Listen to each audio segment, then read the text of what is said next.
안녕하세요. 시너지 성형외과의 대표원장 정경인입니다. 오늘은 눈썹 거상에 대해서 알아보는 시간을 갖도록 하겠습니다. 눈썹 위 거상 같은 경우에는 눈썹 자체를 올릴 수가 있고요. 눈썹 하 같은 경우에는 눈썹 밑에 있는 피부들을 올리는 데 주로 사용됩니다.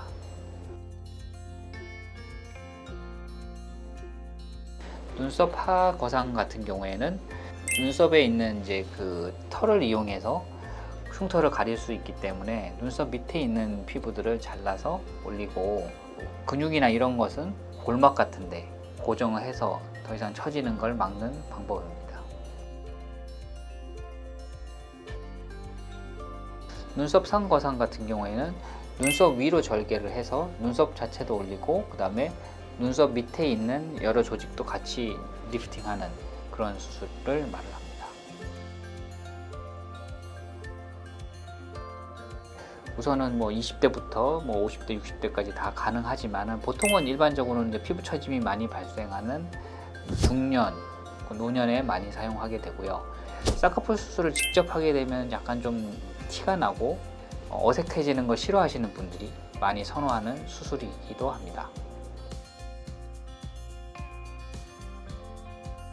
눈썹 상 거상 같은 경우에는 눈썹 하 거상에서 이제 좀 단점이 발생하는 사람들, 특히 이제 눈썹과 눈 사이가 가까우신 분들은 눈썹 하 거상을 할 경우에는 오히려 더 가까워지는 부작용이 아닌 부작용이 생기는데, 이걸 보완하고자 눈썹하고 가까운 사람들은 눈썹 상 거상을 통해서 리프팅을 하게 되면 그 문제를 해결할 수가 있습니다.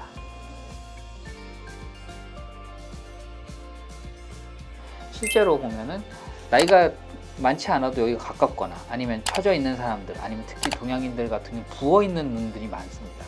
그런 경우에는 이런 수술을 함으로써 눈매가 좀 돋보이고, 그 다음에 좀 두툼한 부분도 좀 사라지고, 그러니까 눈과 눈 사이 간격도 좀 넓혀주는, 시원하게 만들어주는 여러 가지 장점이 있기 때문에 요즘에는 20, 30대도 많이 하는 추세입니다. 우선 이제 케이스별로 보시면 눈썹 위 거상으로 이제 수술한 분이고요.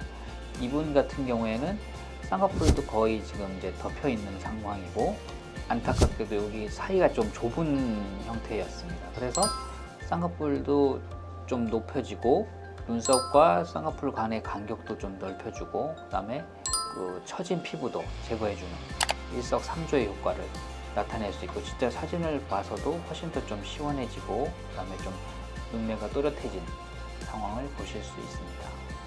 두 번째 케이스도 눈썹 위로 한 거상술인데, 쌍꺼풀이 지금 거의 덮여 있고요. 그 다음에 눈썹과 쌍꺼풀 사이 여기 두툼한 살이 보이고요. 그 다음에 간격도 좁은 상황이라서 눈썹 밑으로 하기에는 조금 답답한 케이스여서 눈썹 위로 절개를 했고요. 그 다음에 수술 결과로는 이렇게 쌍꺼풀이 좀 커져 있고, 그 다음에 여기 두툼한 피부들이 많이 사라져 있으면서 이 간격도 좀 넓어진 그런 현상을 관찰하실 수 있습니다.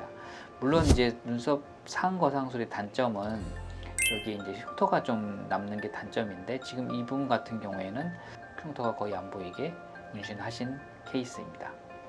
세 번째 케이스고, 이분도 눈썹 위로 하셨는데 쌍꺼풀은 거의 안 보이고, 특히 이제 가운데 부분이 덮여 있는 모습을 관찰하실 수 있고, 눈썹과 눈썹 사이에 피부 많이 있고, 전형적으로 눈썹 위를 하기에 좋은 케이스였는데, 수술을 통해서 쌍꺼풀은 많이 이제 좀 전체적으로 넓어지고 모양이 부드러워졌으면서 사이는 간격은 넓어졌고, 그 다음에 두툼한 피부들은 사라진 것을 관찰하실 수 있습니다. 그리고 지금 아직 문신 안 하신 케이스인데, 눈썹을 좀 절제를 해서 이렇게 좀 얇아진 건데, 이렇게 문신을 다시 하게 되면은 원래 모양 아니면 더 예쁜 모양을 만드실 수 있을 거라고 생각됩니다. 다음으로는 20대의 눈썹 위 거상 케이스를 말씀드리겠습니다. 이분도 눈썹 위 거상을 하셨는데, 20대 같은 경우에는 전반적으로 이제 그 리프팅을 하기를 원하시는 분들이 많아서 앞에서부터 끝까지 전체적으로 다 올렸고, 쌍꺼풀은 많이 커졌으며 원래부터 가까운 사람이었는데 많이 넓어졌고 그 다음에 두툼한 피부들이 사라진 걸 관찰하실 수 있습니다. 또 물론 또 단점 중에 하나는 여기 이제 흉터가 보이긴 하지만 지금 눈썹이 좀 얇아져서 오히려 좀 더 깨끗해 보이는 느낌을 받을 수 있습니다. 이분은 20대 여성이고 눈썹 위를 통해서 결상하셨는데 지금 쌍꺼풀이 뒤쪽은 보이는데 앞쪽 부분은 아예 안 보이는 현상을 지금 보실 수 있고 그 다음에 눈과 눈썹 사이 가깝고 그 다음에 여기 두툼한 눈을 보실 수 있습니다. 그래서 수술을 하게 됐는데 뒤는 이미 보이고 있기 때문에 좀 더 앞에 부분을 더 많이 올렸고 그러면서 앞에 부분에 쌍꺼풀이 보이니까 뭐 쌍꺼풀 수술하지 않아도 쌍꺼풀이 이제 보이고 그 다음에 또 눈과 눈썹 사이가 가까웠던 부분들을 많이 개선해서 훨씬 더 넓어졌고 수술 후에 눈썹 문신을 해서 아니면 이렇게 좀 화장을 통해서 이렇게 해서 원래 모양을 만든 케이스입니다. 그래서 많이 만족하시는 케이스가 되었습니다. 세 번째 케이스도 눈썹 위 거상이고요. 앞에서부터 거의 한 3분의 2까지는 쌍꺼풀이 보이지 않고 그 다음에 역시 쌍꺼풀과 눈썹 사이가 되게 가깝고 그 다음에 두툼해 보이는 상황인데 거상을 통해서 앞에부터 전체적으로 다 올렸으나 3분의 2 지점부터 전부 다 보이지만 앞에 부분은 아직까지 잘 안 보이는 현상은 여전히 좀 있습니다. 그럼에도 불구하고 전반적으로 좀 개선됐고 눈과 눈썹 사이는 좀 더 넓어져서 훨씬 더 좀 더 시원해 보이는 모양을 보실 수 있습니다. 물론 지금 여기는 눈썹 문신을 하지 않아서 지금 보면 흉터가 약간 보이고 있지만 이건 나중에 문신이나 화장을 통해서 충분히 가릴 수 있는 흉터입니다.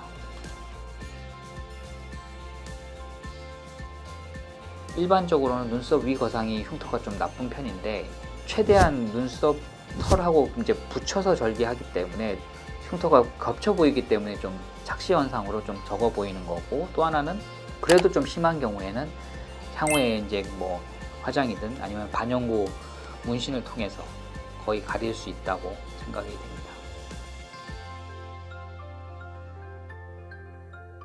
우선은 그 전체적으로 일자 라인으로 전체를 절개를 해서 전체를 올리는 것을 권하고 있습니다. 그리고 그럼으로써 전체적으로 쌍꺼풀이 높아지는 것을 충분히 결과를 만들어낼 수 있다고 봅니다. 보통 통상적으로 그렇게 원하시는 분들이 이제 나이 드신 분들인데 보통 바깥쪽 부분을 절개를 많이 하고 그럼으로써 뒤쪽 부분이 살짝 올라가게 그렇게 하는 수술 방법을 택하게 됩니다.